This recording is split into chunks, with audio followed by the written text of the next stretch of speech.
Thunderstruck is. You know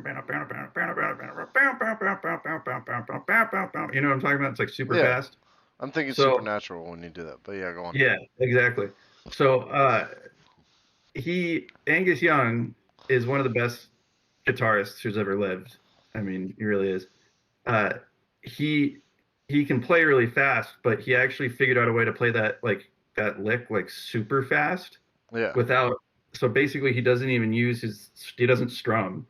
He puts the gain on his pickup really high and just taps. He goes bam, it hammers on and hammers off, and you get the sound just from going like that, like really hard. Well, that So you can play is fast. a great lesson for all the viewers because we are Yeah, live, yeah. Max. Okay, good. Yeah, I'm glad. I thought it was bullshit when I read that, and then I watched a video of him playing, and I was like, he's not using his right hand. So I was So, like, you can tap, but that's different. oh yeah. Yeah. So, guys, welcome to the Stone Gauntlet. I'm gonna turn it over to Max. Yeah. I'll be your host for today. My name is Maxwell Murder, or Max Murder, whatever you want to call me. Max Murder for brevity. I'd like to introduce Kirby or Crook Irish. Hey guys, Crook Irish. You guys know me from such things as a dead Twitch channel and a dead YouTube channel. You might know me from those things as well. Well, maybe not the Twitch channel, but a dead YouTube channel for sure, and a couple of dead podcasts. A And couple of dead podcasts. I'll introduce Spider Guy or Micah. He's uh Hi. he's our continuous guest host or guest host. Yep. Hello, everybody. It's me, Spider Dude / Mike. And yeah, I'm here. Yeah, he's So, here. Hell of an intro. All Hello, right, intro. guys. Today we're gonna. Okay, Oh so wait, I just want to mention something real quick yeah. before we start. So I got my knuckles done, and you'll notice that. So this is a little shark my son drew, but this guy right here, this guy, that is the seal of Rassilon from Doctor Who. All right, dude, that's actually pretty dope. It's really obscure, I'm not gonna lie. even for Doctor Who fans. That's an obscure one. So I started researching this topic, the Sallie House, because we wanted to do a ghost topic here on the Stone Gauntlet, and it turns out that I had so much fun with it that I think, yo, what up, A1? Welcome to the channel. I think we're gonna do only ghost stuff from here on out. I've talked it over with both Maximum Murder and Spider Dude. Um, and that's going to be our topics going forward. Is going to be ghost, aliens, mythological shit, and true crime.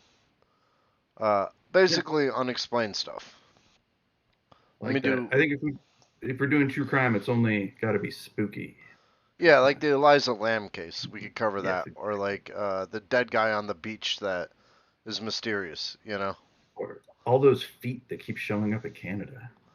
Or all those feet that keep showing up in Canada. I mean, it is Canada though, so I just expect that to happen. That's I mean, it's mostly Nova Scotia, but severed feet keep showing up on the beach.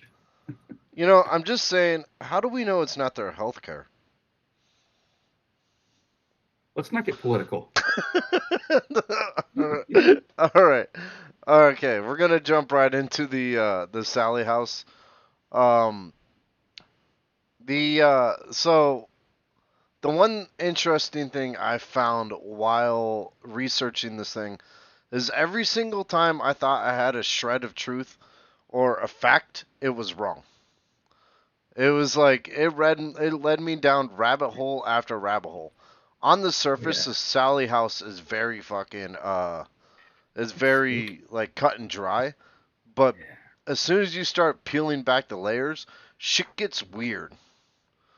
Oh yeah. Um, so I think I'm gonna start with the infamous story of the Sallie House that has been passed around, and that is a frantic. I'm gonna do it in a spooky voice too. Watch this. Do it. A frantic mother burst into Dr. Charles Finney's house on a dark, stormy night in 1905, carrying a sick 6-year-old. The doctor, noticing the child was in pain, as well as a swelling in her abdominal area led him to diagnose appendicitis of the kid. So he began preparing for surgery immediately.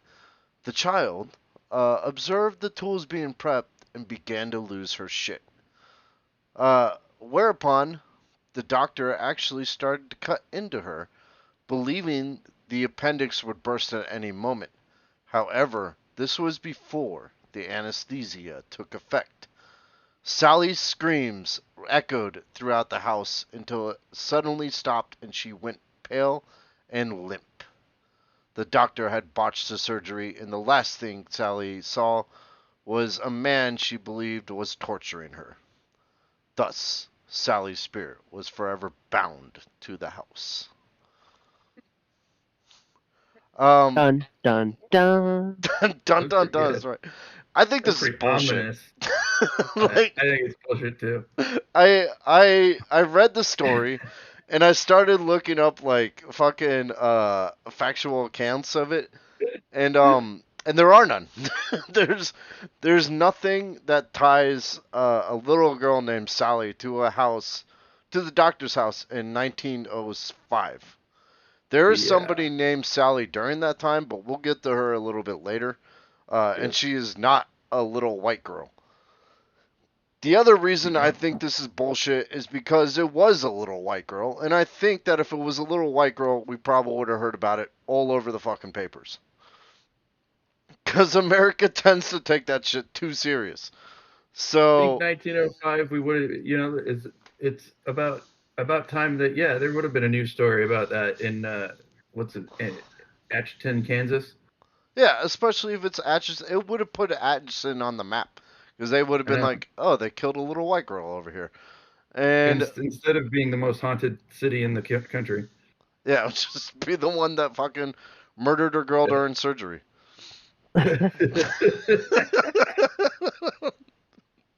So I'm going to get on to the background of the house just so we can kind of get a better understanding of it. I have one more question about that. Oh, no, shoot. Do we know if she actually had appendicitis? There's no record of her at all. Oh, okay. Like, there's no Sallies in the area. Because, honestly, the doctor might have been onto something there. How do you mean? It was real. Well, if she had appendicitis in 1905, it's going to burst, she's going to go septic, and she's going to die. So, yeah. I mean, maybe he was right. It wasn't necessarily malpractice. Let's say, playing off the belief that this story isn't complete bullshit. Yeah, Sally was probably fucked either way. I mean, she's gonna die of an infection either way. I'm not one to give advice to ghosts haunting a house, but get over it, okay? you were gonna get stuck there either way. Just move on. Yeah, seriously, and don't become a little demon child. And honestly, if you guys think I'm being a little too harsh on Sally, wait till you hear what Sally actually fucking does to people. Sally's mean. She's kind of a bitch. Know about... Oh, okay. Yeah, she's a bitch. She also might not be even what you describe as like. A bitch might describe her, pretty well, if we're talking like female hellhound. Well, I mean that could be true. Yeah. Like the hell bitch. Sally's a hell bitch. That's a good way to put it. Exactly. Yeah. What I think happened here was, you remember when you and I did the Bunnyman Bridge and debunked it? Oh yeah, that was our first thing. That was fun. How that story came from multiple things that happened in the area and came its own. Yeah, it was like a bunch of shit that like didn't even happen at the bridge, but around the bridge at different times. And it shaped the story of the bridge itself. Yeah, exactly. I think that's what happened here. I think since we're about 100 years from the incident, plus, the stories in the area became one, and they gave a reason for Sally to be haunting the house. Yeah, I don't want to jump ahead. I know about the story a little bit, but like, based on the Pickman's experience, I don't think it had anything to do with a little girl whose appendix almost burst. Oh no, God no. Oh no! Oh no! Okay. So, a little bit about the house itself, guys. It was built in 1866 by Charles James Catherine. It's located at 508th North 2nd Street in Atchison, Kansas. It is 2 stories with a basement. The top story has 3 bedrooms, a nursery, a master bedroom, and a guest bedroom. The bottom floor has a living room that leads into a dining room, then a kitchen, where they have a tribute to Sally set up. When it was a doctor's office, the front room was reception and the dining room was operating. Uh, Basement has spooky stairs leading down, a rectangular room with a scattering of alphabet letters on the floor over a painted over pentagram. The letters spell out, "Hi, Sally." There is also a giant hole in the wall leading to an unfinished antechamber that goes back about 15 feet. Um, just for a little bit of reference, the house next door is just as important, and we'll get to that a little bit later, as it was built by his brother James Finney. Um, I gotta say though, dinners must have really sucked in the house. I mean, their dining room's an operating table. It's like past the turkey, right next to the dead lady's leg. Yeah, seriously. I'll take some extra stuffing with this. It's right next to the brain matter on the floor. Yeah, Um, exactly. I would not go there. If they invited me for No, lunch, I'd be like, no, I actually would not like to eat next to a corpse. Thank you. neither would I. Jesus. The history of the house. Michael C. Finney died there in 1872. Charles James Catherines died there in 1874. It passed to Charles Finney, the son of Michael C. Finney, after the death of his father and grandfather.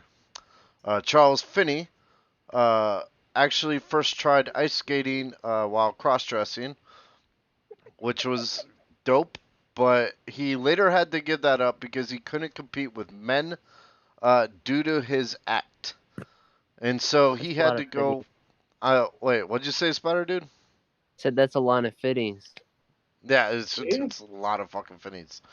that's Um, fucking weird. and that says a lot about the time right there. I mean, they were just like, you can't do this because you dress as a woman, and I think that's kind of like, we should cancel fucking Atchison, Kansas, 1905. I agree. You know what? If dude wants to fucking ice skate in women's clothing, yeah, if it makes him better, but I say go for it. All the more power to him. Oh, absolutely. So, having not been able to do his ice skating, he turned full time to his medical practice, and he was considered a fairly competent physician. He practiced as a doctor there till 1906, where he left the house after that. He eventually became mayor of Atchison in 1914, but was forced to step down in 1916 due to a scandal involving the sale of alcohol. He died in Topeka in 1947 from an illness. When it passed down to Agnes Finney after he moved, that was his sister. Her husband, William A. Trude, died in the house in 1918. Kate Finney, the mother of Dr. Charles, died next door in 1918. Agnes died in the house in 1939. Oof. Jeez, So yeah. everybody just dies. Everybody's Yeah. fucking dying in this house. Like, This is something about hauntings that bothers me a little bit. A lot of people die in their homes, right? yeah. I guess not so much anymore, but I mean, back then, like, you get sick, like, and you're of a certain age, you just lay down in your bed and don't get up. Well, I mean, yeah, it's like Charlie and the Chocolate Factory, just with a way worse beginning. That's exactly yes. Charlie's really depressed at the Chocolate Factory today.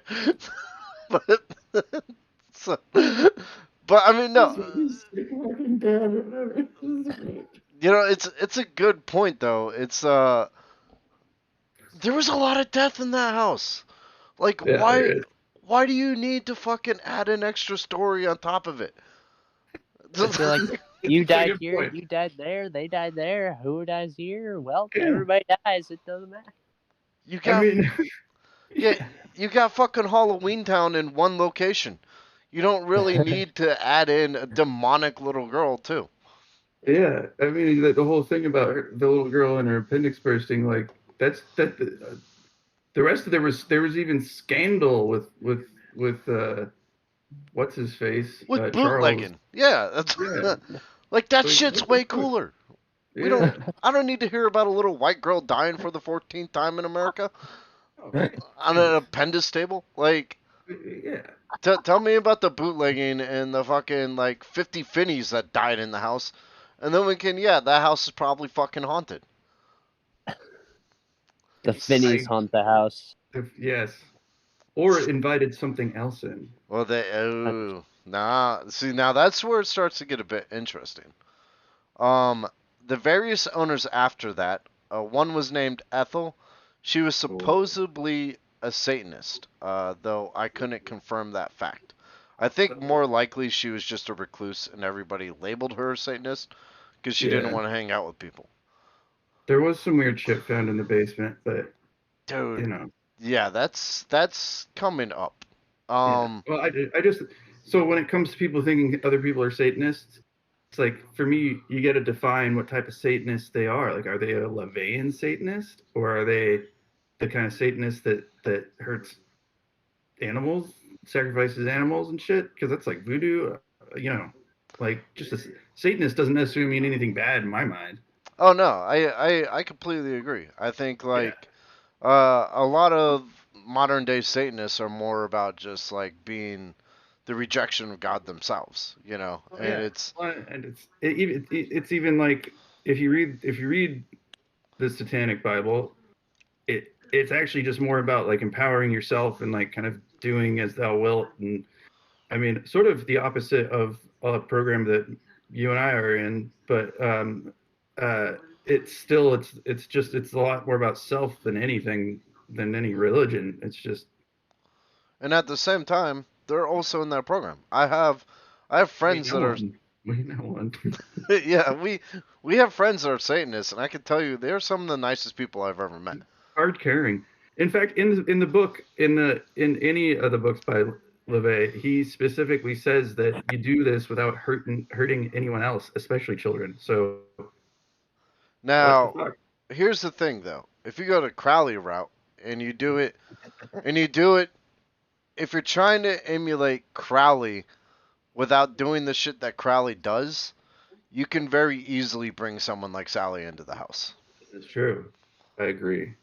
Because here's the thing, guys. I had to research Crowley for the Men in Black episode slash Mothman video series that we did, Oh, and God. we didn't use any of it, but I learned I learned a lot about Crowley, and one thing Crowley did um was before he would like do shit like summon demons or you know try to connect with the spectral realm, he would have 15 or 14 like different protections in place. That dude He would would not. spend, yeah, he would spend time doing like whatever he did in Loch Ness. He was there for months and didn't drink and didn't fuck, and like that was a big thing for him. Yeah, because all he did was drink and fuck when he wasn't in Loch Ness. Exactly. But if Crowley knew what he was doing, he was protecting himself before he even did shit like touching the Ouija board. Now, if you Absolutely. hear somebody and like 40, 50 years later listening to what Crowley does or trying to practice Crowley's teachings and doing some of the shit that he does while cutting corners, that's how I think Sallie could get introduced into the Sallie House. I agree. So, I agree. spoiler alert, I personally think fucking Sally's a demonic little bitch. You're Um, not the only one. and yes, I have gone up against her. We have a video of Oh that. yeah. And we may one day post it on there. Yeah. So the Didn't Yeah, go Pickmans ahead. moved into the house in December 1992, and they moved out 2 years later. We're going to get to the Pickman story here in a bit. There's a Wait, reason why they the only stayed in piglins? the what? The zombie piglins from Minecraft? Yes, they moved into the house. They were only there for 2 years because they trashed it because they're piglins. Yes. Uh, There was no gold in the house, and they were like, we're moving on. Sally must took all the stinking gold. That's exactly what happened. There's a reason why they only stayed there 2 years, and it had nothing to do with rent increases. Uh, the house came into the possession of the Liggets. Now, here's where I kind of like it kind of threw me for the loop because the Liggets on the surface seemed like a very nice family. Until you find out that the homeowner did a surprise maintenance visit, realized that the house was somewhat messy, found a pentagram etched into the basement floor as well as a robe, a cauldron, and candles. Uh, that's to say, this is our Crowley follower who probably opened a portal to the unknown, and a house that was already teetering on the verge of the veil got ripped right open. It's currently The Anderson sisters. Yeah, just Sanderson sisters. Isn't that from Hocus Pocus? Yes. Yeah, Just like that. It's it was just like Hocus Pocus. basically Hocus Pocus, Atchison, Kansas, 1905 edition. Yeah, but with more Hocus Pocus, bogus. It is currently owned as a ghost attraction in Atchison, Kansas. It is open for tours and overnight stays, though a waiver is required to attend. So I think we can kind of see where it's starting to fall into place. You got a ton of deaths at the beginning, and then you got someone who's literally like messing with the veil uh, between the realities. And honestly, my personal thought while like researching this is that this probably lies on an access point that's easily accessible to like the other side. Yeah. So, did you do any research into whether it does lie across a ley line or something? Uh, But I I actually didn't. That's a good point. because I would be curious because there's a number of things that supposedly can add to a haunting. It could be a ley line. It could be like flowing water, and if it's water that's flowing north, it's like even more powerful. Or even then like underground like cisterns can carry spirit energy. Like there's a lot of stuff that could make the place just a thin, like sort of a thin place where the dimensions touch or whatever. Yeah, and it could have been that like it was thin to begin with because Yeah. one of the things that like I ran across was the hole in the basement psychics are afraid of. They Yeah. basically say that something evil like that's older than the house itself resides there. Yeah. So if you watch the Ghost Adventures episode uh, of the Sallie House, it's actually pretty good. They go into more detail than the BuzzFeed guys do. The psychic medium they bring in, like can't like she faints in the basement, and like it doesn't look fake. She looks like she actually like loses her balance, and she's already like, this place is bad. This place is bad. And then but they actually one thing I liked about that episode is they not only interviewed the Pickmans, but they convinced them to go back to the house Oh with shit. them. Yeah. So Tony goes to so Tony and Deborah both go, and I gotta say Deborah did not age well. She looks like she may have done a little bit of meth in the time between the haunting and whatever. But Look, Tony's looks great.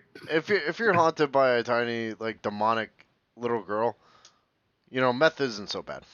No, people cope in different ways. I get it. Tony seemed to cope by just working out. The guy's ripped. But Tony got scratched like bad in the basement. In the episode itself, Yeah, like on camera, like you can see it form, you know, and it's pretty fucked up.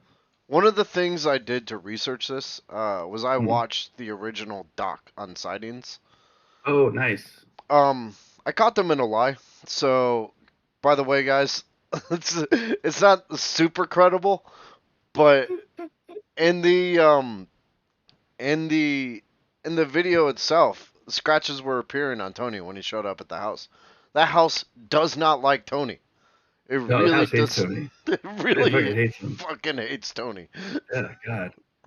I So my girlfriend, we were watching that together, and she put forward a theory, and I don't want to besmirch Tony's name or anything, but what if he did something bad, and that's why he's attacked every time he's there?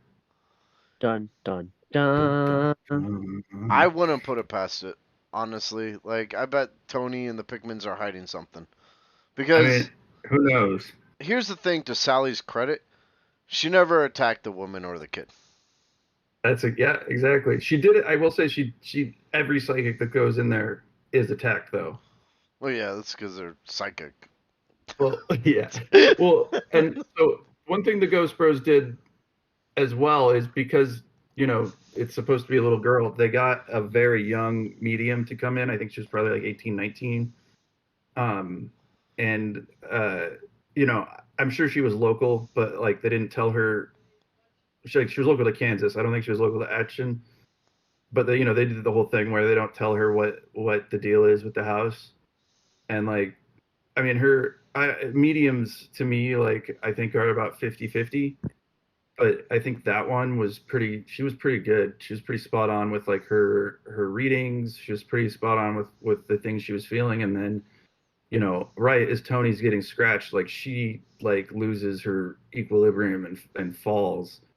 And then some of the crew, Jay on the crew gets scratched too. So I actually have a theory about that.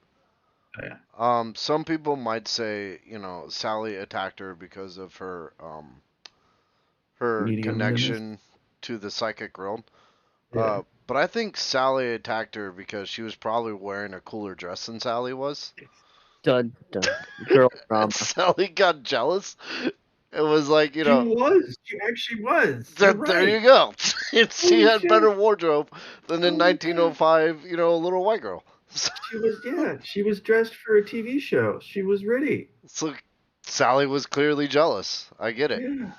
Girl Goodness. drama. Girl drama. Yeah, girl drama. Oh man. Maybe that psychic And, like banged Sally's boyfriend. or maybe Sally just really likes Tony, and any woman who's around Tony is like, like maybe Tony's wife. She didn't get like scratched, but maybe like she was introduced to meth by Sally or something. You know what? We show our affection in different ways. Exactly. Some people buy gifts and some people just scratch the shit out of you. Yeah. I gotta say, the burn that Tony got on the show I say scratch. It was a burn. It was a welt that he got on the back of his neck. Oh, Sally got an upgrade? Yeah. Like a video game upgrade. She's just like, oh, I got a hot iron now. Like, yeah, that's actually what it looked. It looked like someone had laid like a piece of hot metal across his neck, and on camera that you could see it like swell up and get red and get gross. It's like and it's Level up. level up. Like, and it's weird. Like the scratches you see on people from hauntings or demons, like they're very like faint little like bitch scratches, Yeah. usually. But like the pictures from the Pictons when they lived there, like if they're real, Sally drew blood. Like they're pretty fucking massive scratches. And then on Ghost Bros, the welt on the back of his neck is like it's bad. Which is actually, like fucking kind of in common with Skinwalker Ranch attacks. Yeah, it is actually. Yeah, that's a good point. Because when you dig in the ground there, you get the welts in like your fucking head and shit. You get that egghead thing. It's weird that Skinwalker Ranch has become like the fucking, flagpole for all fucking horror stuff. I know. I mean, I really want to watch that movie Nope. Yeah, I do too. Yeah, but I haven't seen it. But yeah, like Skinwalker, it just has everything, Like that's why we got to go there, because it's in my opinion it is what explains all of this phenomena, because it's what I think it is just a huge thin space, or where a huge area where there's flaps, and it's so thin or whatever that every conceivable phenomena just happens there, whether it's poltergeists or hauntings or alien abductions or even like weird radio waves or random gamma rays, burning someone. Like, it has everything. Yeah, Skinwalker Ranch is like, oh, you guys think you can haunt something? Hold my beer. Yeah, exactly. It's like, sorry, Sally, let me show you what a real haunting can do. Yeah. I'm gonna burn this physicist with a gamma ray. And you think I'm gonna take a break like you do? No. Yeah, no. All right, so we're gonna move on to the Pikmin encounters. Okay. So, okay, before we get into this, Yeah. I just want to say, let's go through this. But when we get done with it, I have questions about the timelines. But let's go through this, and I want to see. Okay. We're gonna take a slight talking break in the middle of it, but I'll let you know when we've gotten through the Pikmin part. Okay. Tony and Deborah Pikmin is what put this house on the map. They're the most famous, and it started in 1993. They were convinced by a town psychic / a friend to come forward with the story, but to keep their identities secret, as well as use a local news team, and that's how it ended up on like sightings. This psychic identified the spirit of Sallie, told Deborah that Sallie would listen to her if she was gentle but firm. It turned out not to be true, so she must not have been a very good psychic, because Sallie did not listen to Deborah. Oh. Whether she was gentle or firm or anywhere in between. It would begin in their newborn baby's room. Dolls would be taken from the shelf and placed in a perfect circle on the floor. Specifically teddy bears. There was one incident where a neighbor asked them why their light was left on all night, and they're like, "What do you mean? Our baby was sleeping with us in our room." And they're like, no, the nursery light was on all night. And they're like, you must have seen the hallway. And they're like, no, it was the nursery light. Like, Sallie went in there and flipped the fucking switch to the nursery and just ran up their electrical bill because she's an asshole. That's fucking mean. Oh. God, if she turned the water on too, oh, the utility bills. The dog would growl at nothing. Well, you broke up there, Spider Dude. What'd you say? I mean, trying to play some pranks. Yeah, at first it's like fun little pranks. Like, you remember when I got haunted by that witch ghost? I do. How like stuff would just kind of disappear, and we were like, "Oh, this is cool because it's our Romanian ghost witch." Yeah, she was great. But she never really went beyond anything. The only complaint I had about getting haunted by the Romanian ghost witch was she never really paid for rent. Yeah. She kind of just hung out at our place and stayed there for months on end. Fucking security deposit. Oh dear God! Hey, just send her that picture and tell her to talk to that girl. So the dog would growl at nothing, especially near the nursery. The operating area would suddenly turn cold. Fires would randomly break out in the house. Objects would visibly move. And Tony saw Sallie twice. Yeah, he even drew her. Oh yeah. Yeah. The first time was he saw an apparition of a young girl in the kitchen on October 31st, 1993. Halloween? Yes, on Halloween. She was wearing an 1800 style dress. Now this I found interesting. The ghost was apparently as startled to see him as he was to see her. Like, she looked at him curiously, like, what the fuck is this? And this leads me partially to believe that the veil is there. You know, like, if timelines are concurrent and compare that with, like, a multiverse, you know, maybe there is something there that's just like... Yeah. Maybe he did encounter a little girl that from, like, it was a time flap, right? Like, Yeah. yeah. And she's like, who is this man wearing these weird clothes, and why is he so fucking ripped? And And he he's was, like, who's this little girl? what is that thing he's carrying? A cell phone? It's Yeah, exactly. Well, it was 1992, so maybe it was like, what? Is that a cordless phone or what? Is that a brick? What is that? Yeah. But I mean, like, it could be that this girl in 1800s saw him appear to her in her kitchen. Yeah, You know, exactly. maybe that's why she hates Tony.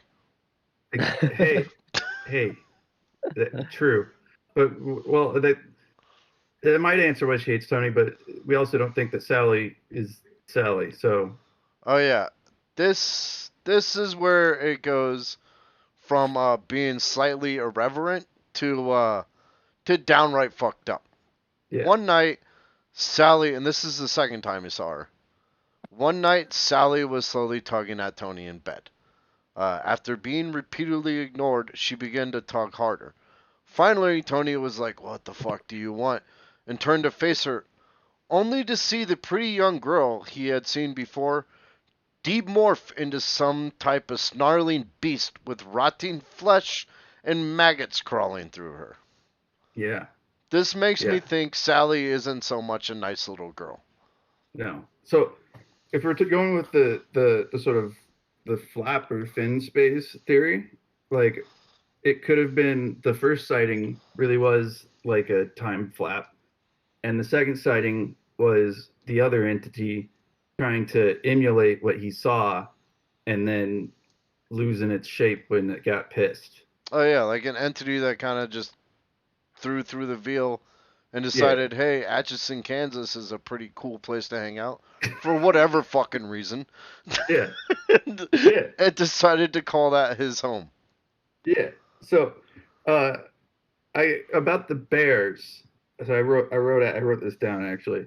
So two things. So from the Ghost Bros episode, they interview a police officer. I think he's now the chief of police in Action, but at the time he was a beat cop or something, and he was at the filming of Sightings when they brought the psychic in, and they interviewed him. I think the psychic had said to him basically, "She doesn't like you. It might be your uniform. You need to get the fuck out." So that was something that happened. I think that didn't end up in the final edit of the Sightings episode, but that's what the cop said. The other thing is the bears in the nursery.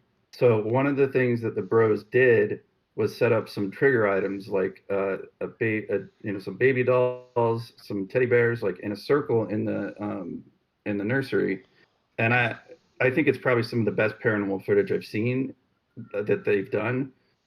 And they put a camera facing, looking in there, and there's a bear, like a stuffed bear, that it starts to it goes like this. It starts to kind of wobble a little bit, and like you kind of look at it, and you're like, that could be, it could be gravity or whatever. And then it does like a full fucking 180, like on its basis. Yeah, it's a wicked piece of evidence. It's like they got a lot in that house. So just a little something to catch the listeners up. I'm a BuzzFeed Unsolved fan, and like them, they don't do the in depth. Max is a Ghost Bros, aka Ghost Adventurers fan. Now here's the thing: the two of us, we don't hate the other show. No, I've watched both.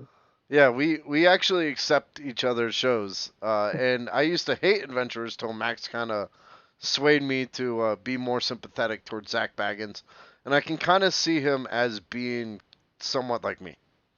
He's an interesting guy because if you watch all of it, so there's 25 seasons. It hasn't been on for 25 years because it's a Travel Channel, but there's 25 seasons of it, and you can see him go through a change. He's this like he's this monster energy of a person.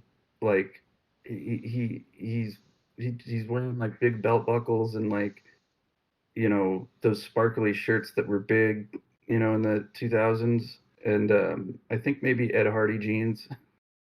And he's a kind of a douche, But then like through the evolution of the series, I think he starts to kind of get in on the joke of what he is, and he becomes actually really silly, and he's really like his humor is really like he really likes puns, and he's kind of nerdy. Like he goes from being this like this muscled up like bro to still being a bro, but like to he's different in the later seasons. Yeah, so like me.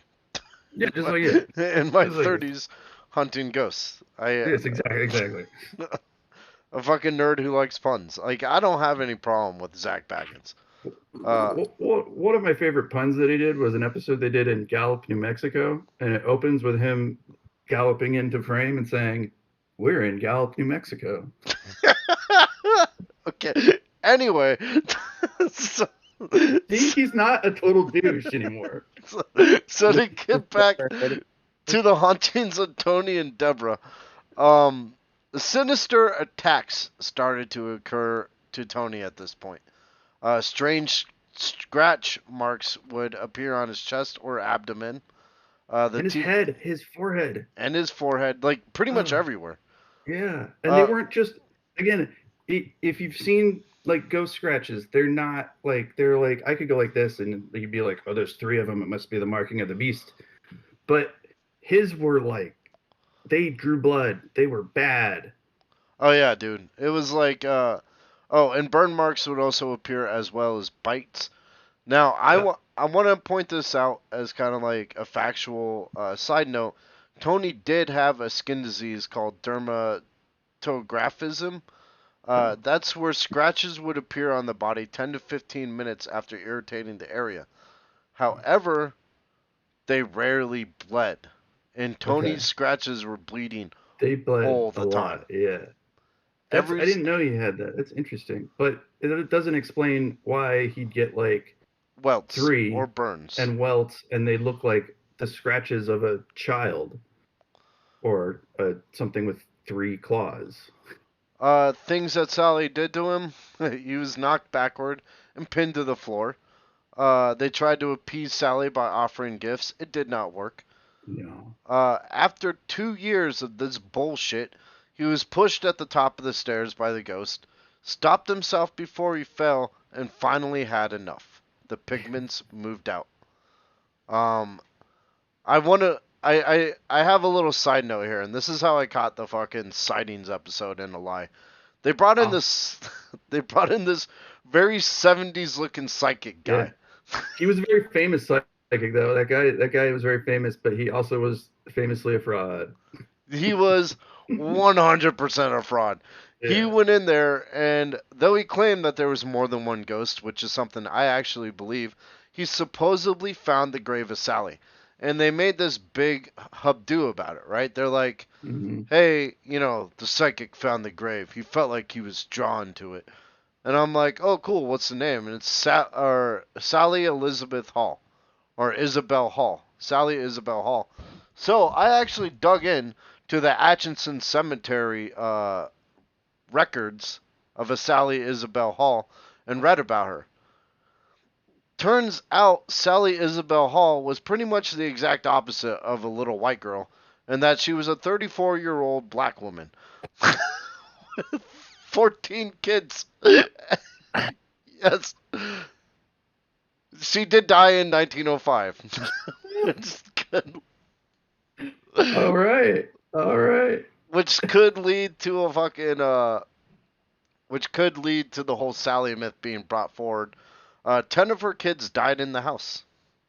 Jesus. During childbirth. Jesus. So we got even more trauma occurring on this thing, and yet we have to make up some bullshit story to cover it all up. Yeah, what the fuck? The Pickmans returned a decade later with a team of psychic investigators. The first few visits were uneventful. However, eventually, the ghost struck again. Tony was lifted in the air and thrown 4 feet backwards into a door, causing a dent on the other side of the door. He was pinned to the ground, and only the words, "In the name of God, let him go," was he able to escape. They fled the house and never returned until the Ghost Yeah. Bros invited them back. So, Yes. Well, yeah. Okay. So what he said this is one thing that got me in the episode. So they asked him when the last time he had been there was, and he said 2007. So he somewhere between 2015 and 2007 or whatever. So they left the house in whenever 92 after or 94 whatever they left, and according to them they like that night when he got pushed was their last night there. They packed their shit and went to her mom's house and like never went back. He didn't explain what he was doing there in 2007. So I think it was the return of when he went back with the fucking psychic investigators. oh right, okay, And that's yes, when he was thrown against the wall. The yeah. Ghost Bros, not wanting to let Trauma run, decided to bring him back for their show, I guess. Yeah, well, so they went and interviewed the two of them, right? And Yeah. you know, who knows how they do the show, but they made it seem like they asked them if they wanted to go, and like their response was, "We're gonna have to think on it." And then when they were doing the lockdown and the walkthrough with the psychic, the Pikmins just randomly show up. So that's the way that the show's cut. Like, I'm guessing that like a producer from the show probably called them up and was like, we think you should probably do the show, and you know, maybe we'll pay you, or maybe, you know, whatever. I mean, $10,000 can buy a lot of meth for Deborah. So, Exactly, especially in Atchison, Kansas. I mean, especially in Atchison, Kansas. I yeah, mean, you could live like a king there. absolutely. I'm trying to find out who this fucking psychic was because I can't remember his name. Um, because oh wait, psychic, paranormal investigator, psychic, oh, Peter James maybe. Yeah, the dude. I mean, if you see pictures of him, he's got like I think he's wearing a toupee, and he's got a mustache that doesn't match the toupee, I know. and the It's like toupee white looks hair like with a black. God, yeah, yeah. I It's just bizarre. It's like every he dyed time his mustache. every time he entered a room, it was like bow chicka bow wow. Yeah, You yeah. know, And if it's a toupee, why did you get a '70s porn star toupee? I don't understand that. it literally looked like this psychic was on a one-way ticket to Bushtown every Yeah, time he was on yeah. the show. But he's a very famous psychic, and like he just like, if I remember right, he was defrocked. What's his name again? I'm trying Peter James, I think That's maybe. it, Peter James. Yeah, Yeah, as self psychic. Yeah, I think that's him. he can join the halls of the Warrens of complete fucking frauds. Yeah, he's very Warren's esque.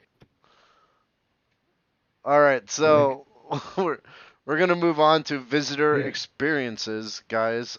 This is what you can experience if you enter the house, or potentially. that's him. Peter James, that's him.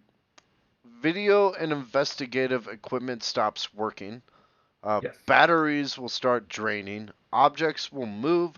Scratches or bruising, mostly on male visitors.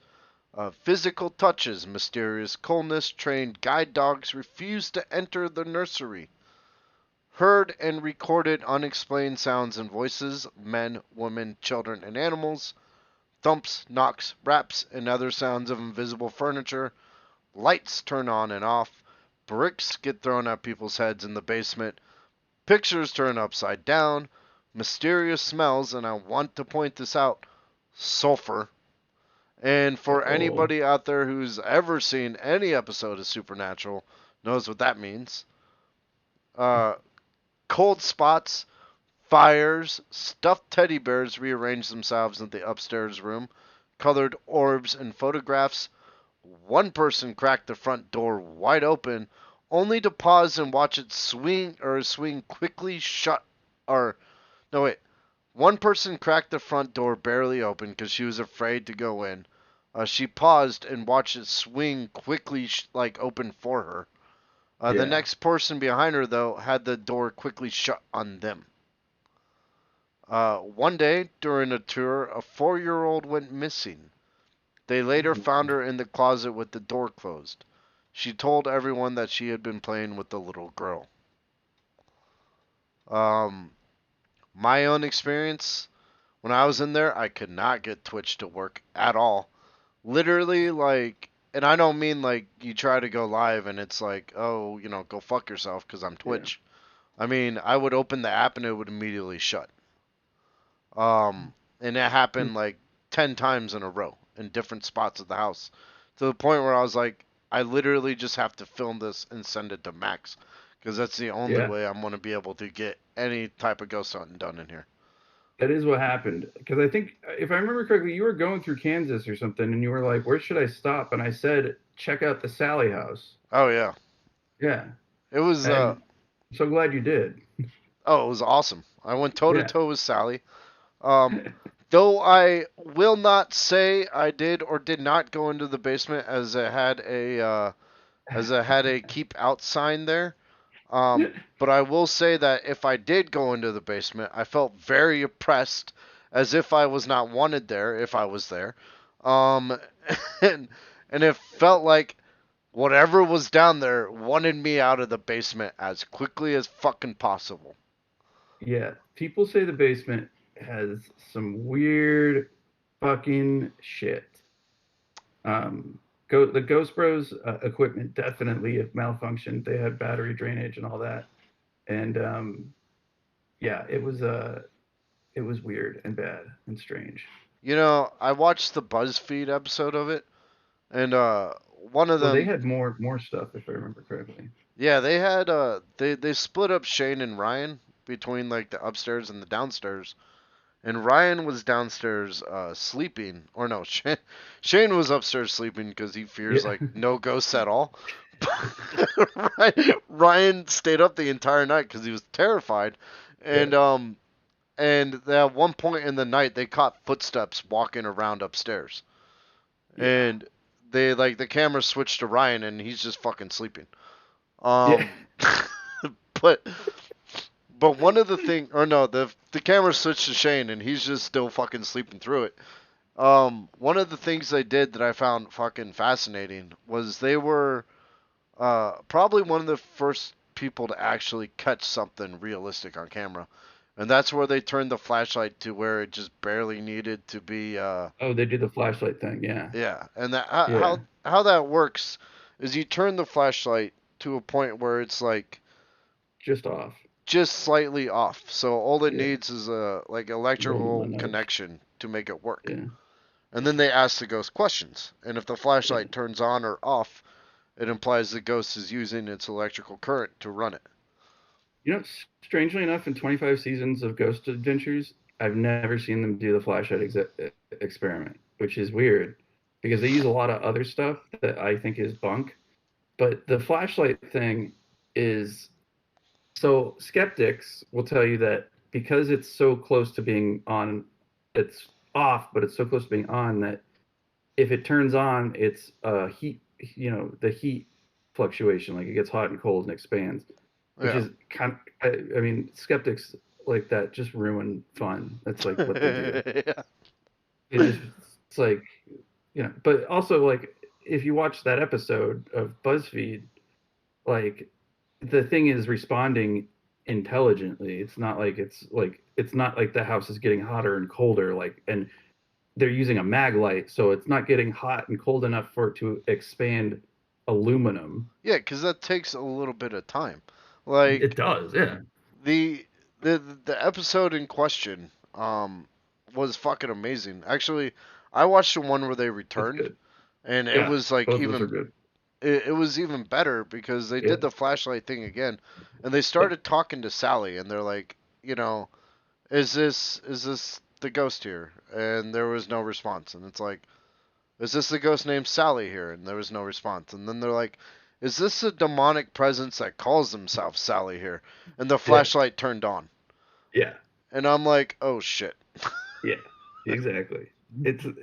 Oh man, I, And in the I don't know. my favorite part is in the first one where they visit because it just freaks Ryan out. Well, Ryan he's so couldn't scared. Ryan couldn't finish the first night at the Sallie House. He Yeah. left midway through the night. He was like, "We're Was that packing the and one? leaving." Was that the one where they go and get the holy water before they go in? Yeah. Yeah. from like the priest. Yeah. But they're doing the flashlight thing, and they had just gotten done doing it, and they're having a segment with like Ryan in front of the flashlight, and it's behind him, and he's like talking about how it's like freaking him out, and then they say something like, "Is that a car?" And he's like, "No, that's the fucking flashlight rolling away behind me." And the camera like moves over, and this flashlight's like literally rolling itself across the counter. Yeah. I mean, And that house is legit haunted. I don't know. Like, there's not a lot of. You can't explain away these things. there is something there. I Yeah. want to point that out. There is something there.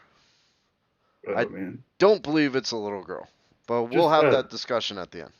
by the way, I posted a picture of the psychic in the Twitch channel. And oh my God, this guy. This fucking 70s porn stash fucking anyway. That's the picture he put on his book. So these are the ghosts that are supposedly haunting the house. The ones that I could verify, I put verified next to.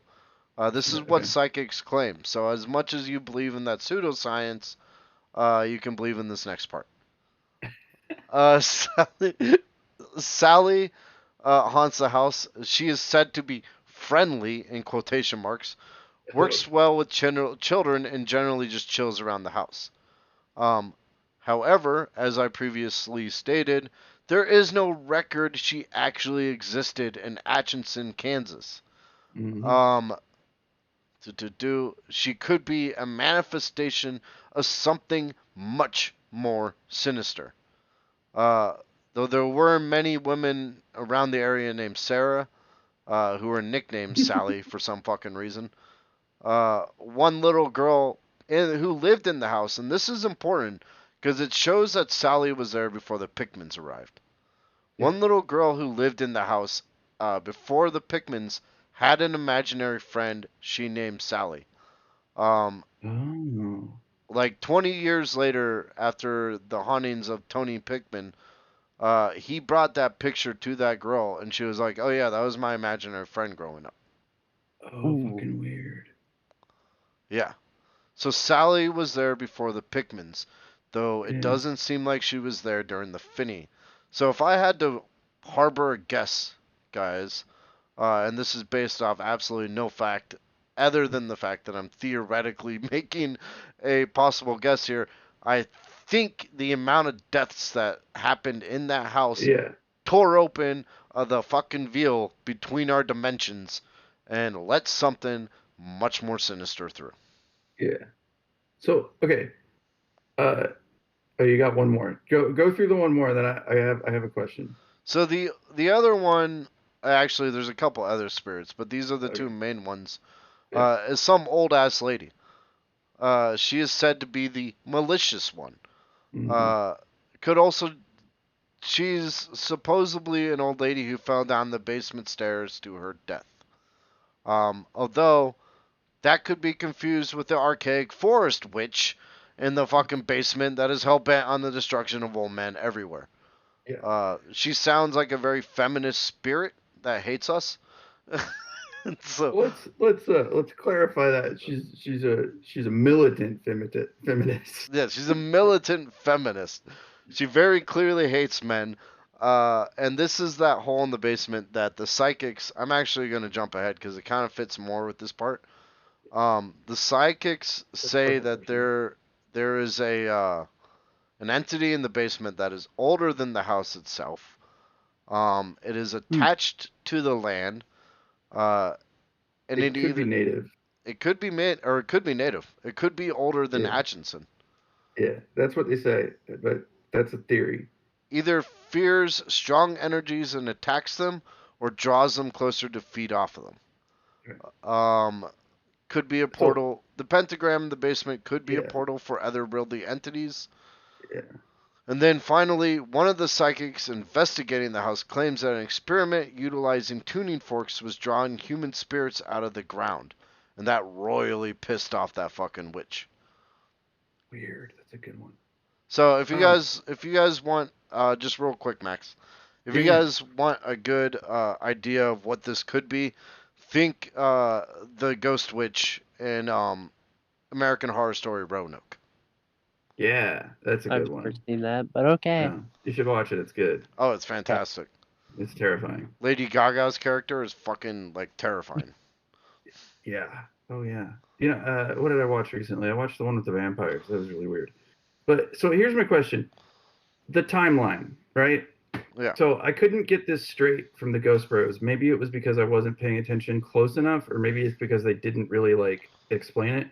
So the witch or the supposed Satanist that drew the pentagram on the floor in the basement, I, from what I had sort of gleaned from stuff that I know about the Sallie House, I thought she moved in after the Pictons, but it kind of sounds like she was there before the Pictons.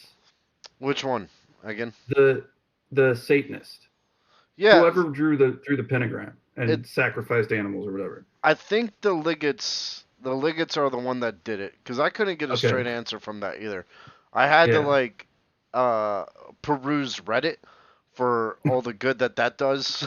yeah, But the only one that that probably would have answered that definitively was Astonishing Tales, and that was a 3 hour fucking podcast on the entire Sallie House, and it was part one Jesus, of four. And I was good like, God, I'm not doing this. no, no. Listen to our podcast for that. Come on. Guys, I'm like, we can condense this down to like an hour and a Yeah, half. seriously. We don't Um, need the entire history of the United States and Atchison, yeah, Kansas. Although yeah, God. truth be told, if you want a far more in-depth look at the Sallie House, go check them out. Yeah, so yeah, I was confused because I now that I'm thinking about it, maybe the Ghost Bros did say that it was before the Pictons got there, but like there is, I don't know when you were there, Kirby, was there like a black mark on the concrete in the basement? Yeah, it's actually where the Okay, pentagram was. So yeah, what happened that's what they say. Is there's a huge black mark there? was the owner came into the house of either Ethel or the Liggets, and I think Yeah, it's the Liggets. I think it's Uh, really good. Yeah. realized that they had carved a pentagram into the concrete. And that's Oh, why okay. it's like these people meant fucking business. Like if you're gonna draw a Yeah, pentagram, spray paint it. Or like put yeah, it on a piece of paper if you're just fucking around and having witching hour. But if you're carving it into the yeah, fucking cement, that means you're there to do shit with it. yeah. And they supposedly they found like animal carcasses. They found blood in it. Like A it was like literal a, ritual. yeah, it was like a like Ngange ritual cauldron. Like it was just full of. I mean, it probably had jizz in it too. Who knows? Oh good, yeah. Yeah. so that's the Liggett's family, guys. Visit Atchison, Kansas. Beautiful place. Oh yeah. Um yeah, but Beautiful yeah, place. The there most haunted city in the country. They say they're the most haunted city in the country. I thought Savannah, Georgia was, but they say they are. I think everybody in that town wants to claim they're haunted just because the Sallie House is haunted and they saw the attention that the Sallie House is getting and they're like, "Oh, you know what? We got a bar ghost." We got a bar ghost. I think you're right. The ghost was getting drunk last night. It's fine. Yes, Yeah, exactly. maybe Sally branched out, invited some friends. They, and they decided to just fucking take a presence in Atchison, Kansas. I don't know. I don't I live think in there was an Atchison. episode of Supernatural like that. I don't. In fact, I don't even know if I ever want to live in Atchison. That's. I mean, I don't know. I don't know what there's to do there except for go to the Sallie House and potentially spend the night, which I guess you can do. I feel like I want to do that now. I mean, look. Don't get me wrong. I'd go stay the night in the Sallie House. I Yeah, think Sally and I have some unfinished business. If I I would say knew the so. shit that I knew now before I went to the Sally House, it would have been a far different experience. I'm sure. I would have Uh, definitely have gone in the basement, oh yeah, whether I did or not. yeah. Good Whether with. he did, yeah, he probably didn't. I'm thinking he didn't. Probably not. Yeah, Watch the video. watch the Anyway, video. other spirits that supposedly haunt the house. According to Deborah Pickman and ghost psychics, many other spirits and haunt. Okay, I just want to do a side note. when they started this, they were like, keep our identities secret. And then about midway Yeah. through the sightings, they're like, these people have been like fucking asked to be kept secret. And then they just showed Deborah, and like Yeah. without any blurring on her at all. And I'm like, well, you're not doing a very good job of it then. Jesus. And then like Dude. Tony just reveals himself, and I'm like, okay, Oh man. what's Yeah. going on here? Deborah wrote a book on the Sallie Yeah. House, and now Yeah. it's leading me to believe how much is she capitalizing on this? I mean, how much meth is she buying with it? Seriously. Oh yeah, that's how you write a book. That is how you write a book. That's yeah. I it was interesting. They're still married, which is good for them. But like Deborah was more scared than Tony to go into the house for sure on the episode of What Ghost Bros. What the Like, fuck for? It's not like anything yeah, ever happened to Deborah. she looked terrified. Like, and Tony was like, Tony seemed skittish, but like he was kind of like, but he said something interesting, which it seems to happen with this demonic possession or whatever possession. Is he's like, the house calls to me. Once I get in here, I don't want to leave. So like, Ooh. there's like he's been affected in a more profound way than just the scratches. Like, because he got in there and like you could see it in his face. Like he's like, oh, the smell. Like it's bringing back memories. I forgot about this. Like he's not. He doesn't seem uncomfortable in the house. You know, He's the person who should seem uncomfortable, and he gets fucking burnt. So once like refer back to the American Horror Story Roanoke episode. Yeah. You remember the dude that was addicted to the fucking forest witch? Yep. I think it's her. Yeah, it's like that. I think it is like that. I think it is.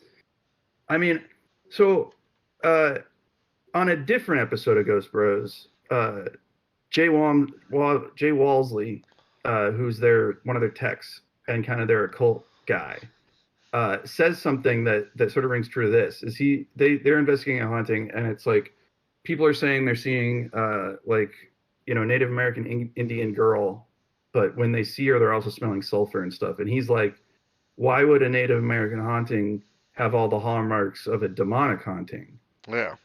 And they're they kind of come to the same conclusion that the Native American isn't a Native American. Sallie isn't a little girl.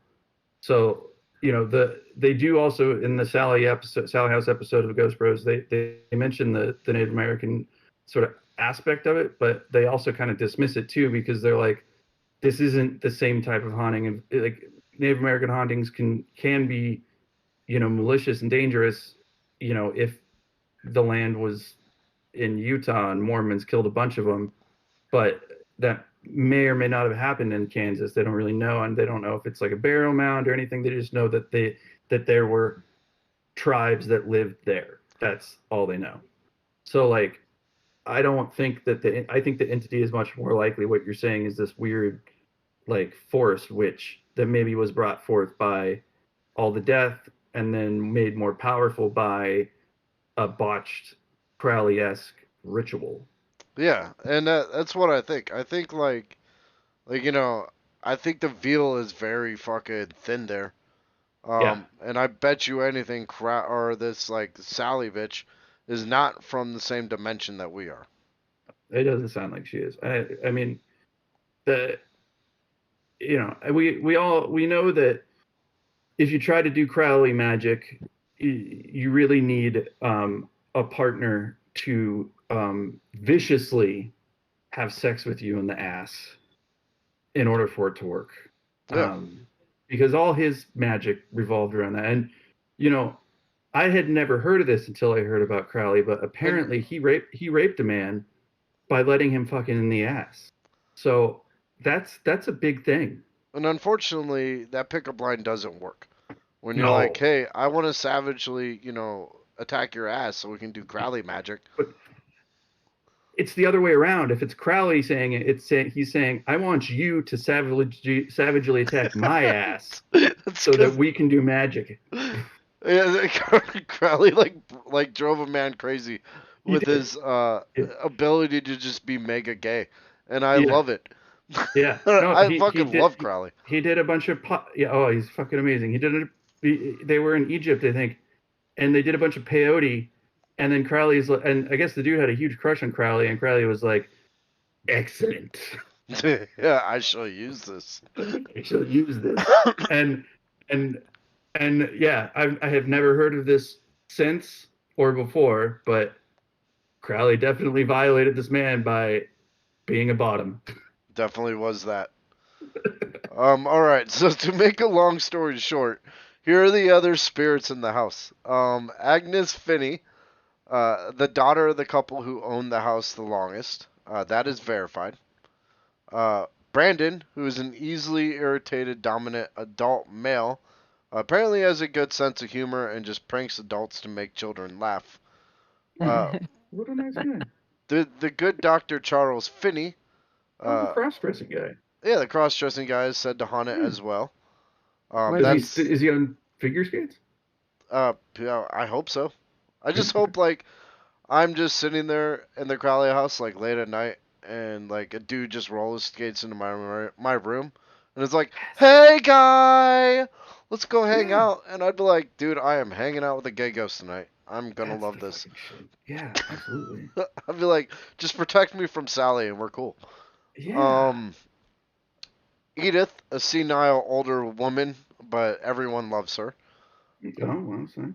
Okay, so here's one of the more depressing things. And Oh, this is one that actually is a far this more this is interesting. this says verified too.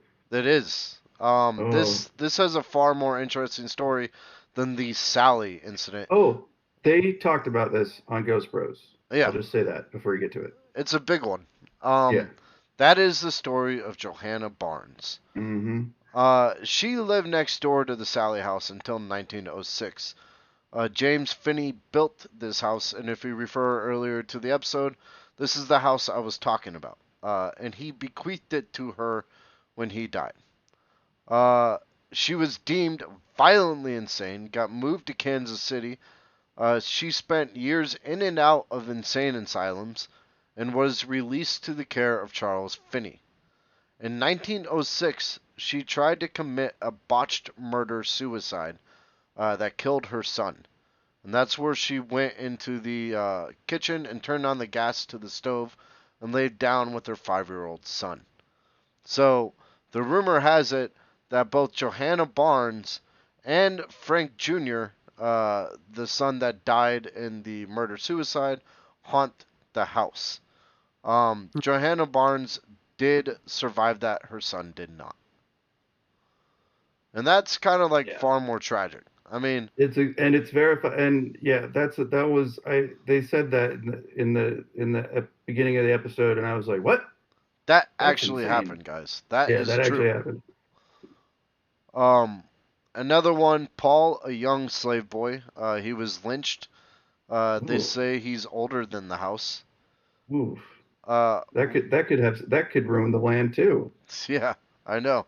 Jesus. Ryan, who's apparently a relative of Sally's, like I guess is her demonic asshole brother.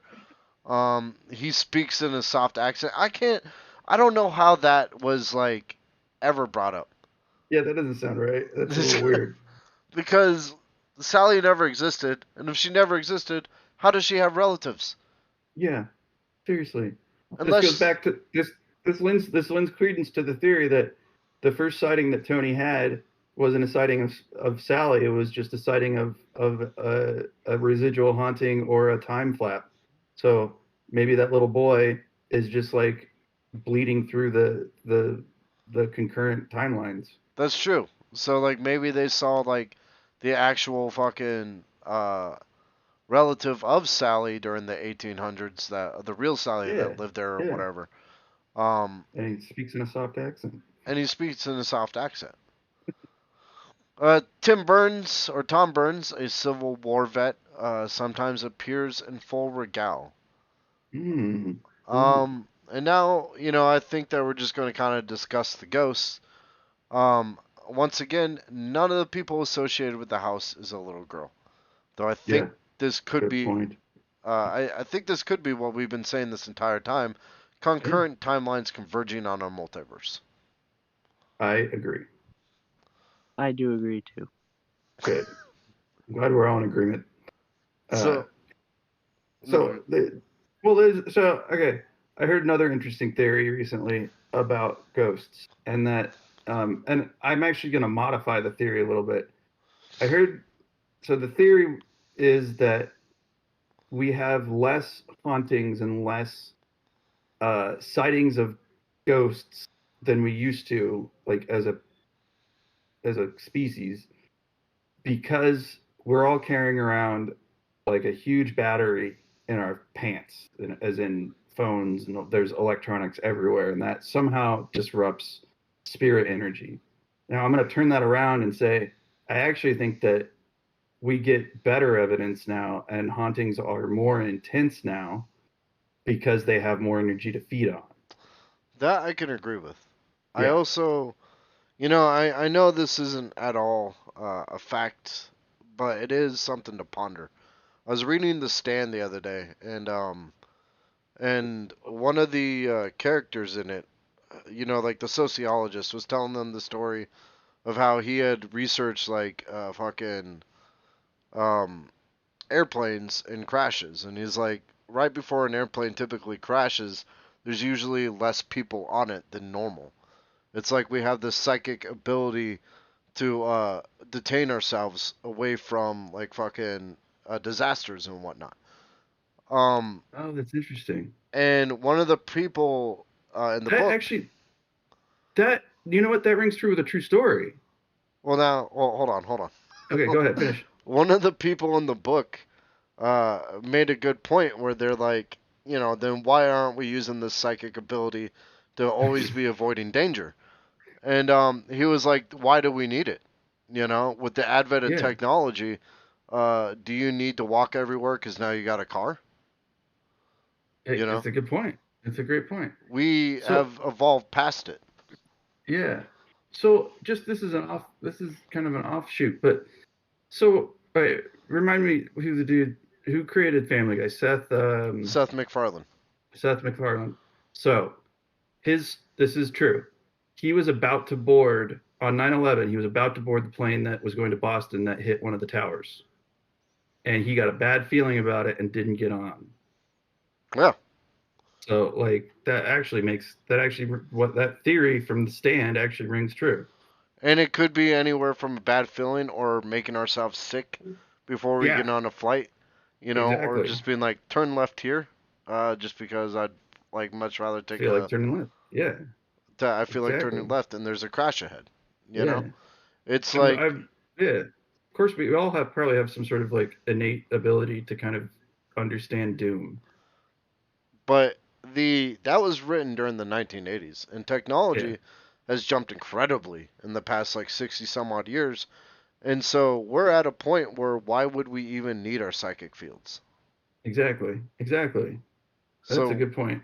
would experiences not be dumbed down because of that, as well as I think I agree with you that when we do experience them, they're usually more intense because they have to get Yeah, through. yeah. Shit So like Skinwalker Ranch or the yeah, Sallie House, places yeah. where stuff is just that immensely powerful that it's going to get to us regardless of whether or not we dumbed it down. And those are modern hauntings too. So like Skinwalker Ranch, yeah, it's been supposedly weird from the beginning of time, but the amount of data gathered from there has really started from like the 90s on when Bigelow bought the place.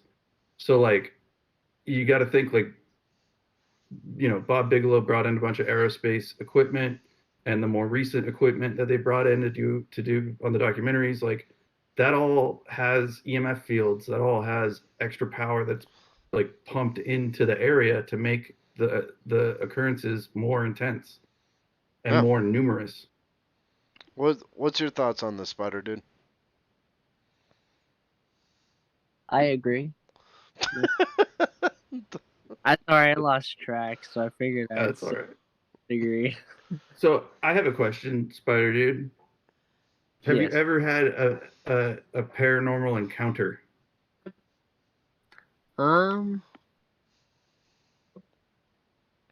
I don't fully know.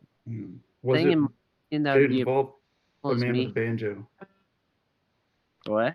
Did it involve a man with a banjo? No. Because you're about to have one. Oh, All right.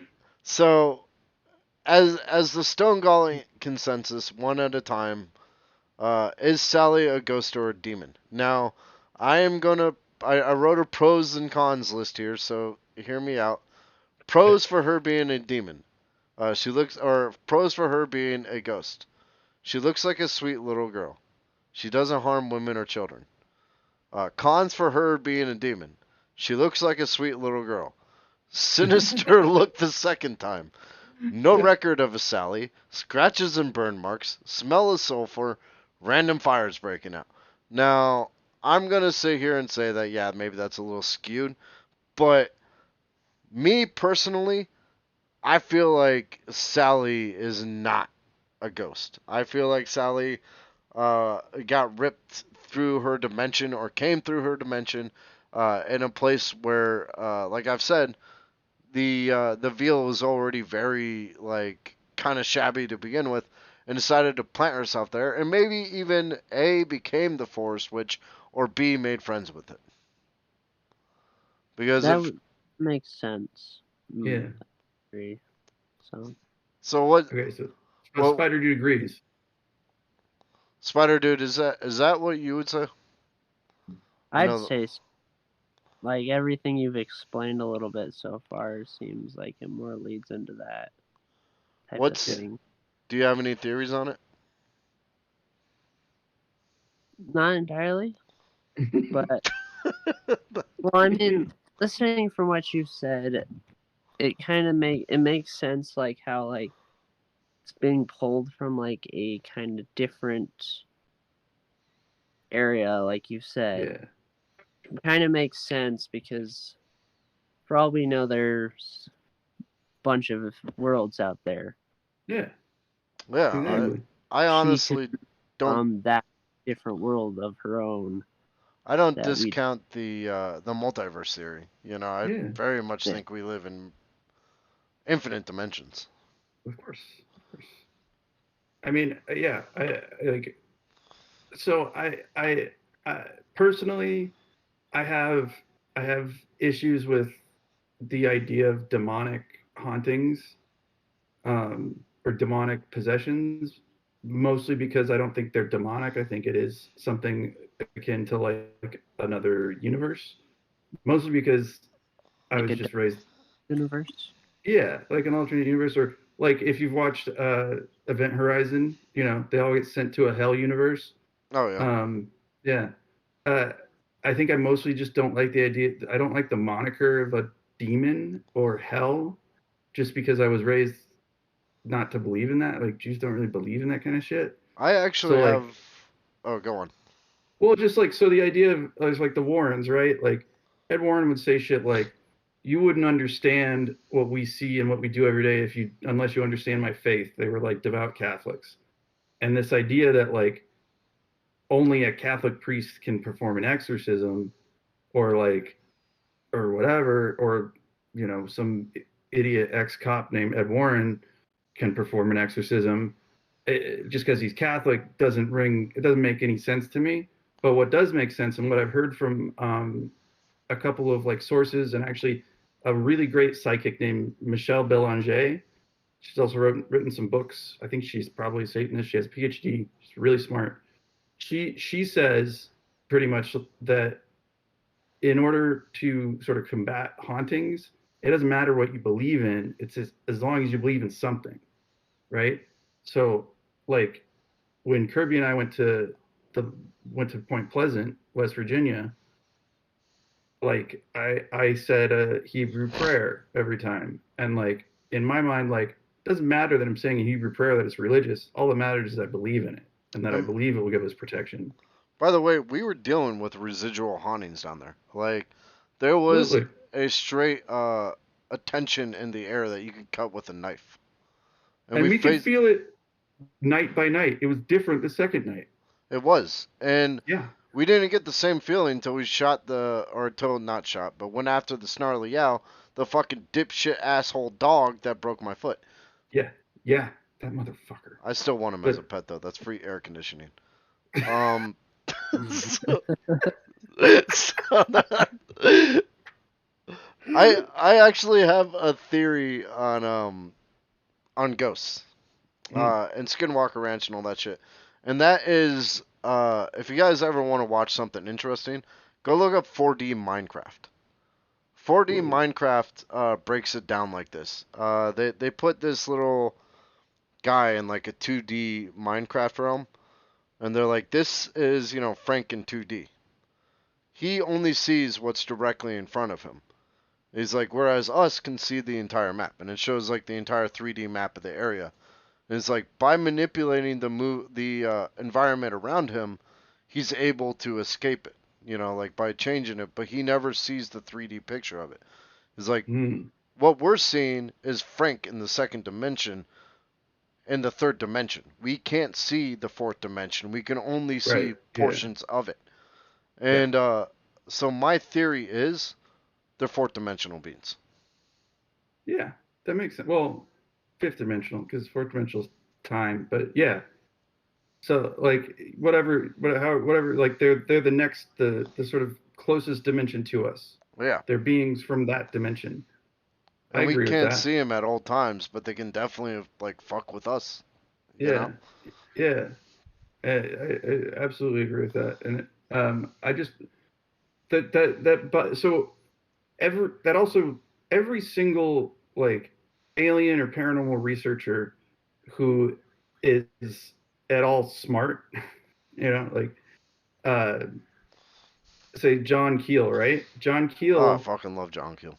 his theories on alien abduction and poltergeist activity were basically what you just said. Is just that it's there's a and but he also added another element to it. And so Jack Valet believes the same thing, and he's again super smart. And Stanton Friedman, fucking nuclear physicist who researched alien abductions, they all have the same theory: is that it is a sort of interdimensional flap, and places on the Earth or in space are more prone to interdimensional flaps. But then there's also this other element, this psychic element of the person who is observing it. It changes the nature of the haunting. So whether it's aliens or a poltergeist, whoever is looking at it is going to change the nature of it. So Kind if of like somebody's more, Heisenberg's theory of uncertainty. it's exactly like that. So once something's observed, the state changes on a quantum level. So if we apply that to this, once activity is observed, if somebody's more prone to a poltergeist, to believe that it's a poltergeist, it'll be a poltergeist. If they're more prone to, say, an alien abduction, they will have an alien abduction scenario. And So, that like the brain completes the circuit. and that, ladies and gentlemen, is why we are gonna go full time ghost. Uh, Yes, it is. I think we had a lot of fun with this episode. Um, I had a lot of fun studying it. I had a lot of fun debating it and talking about it.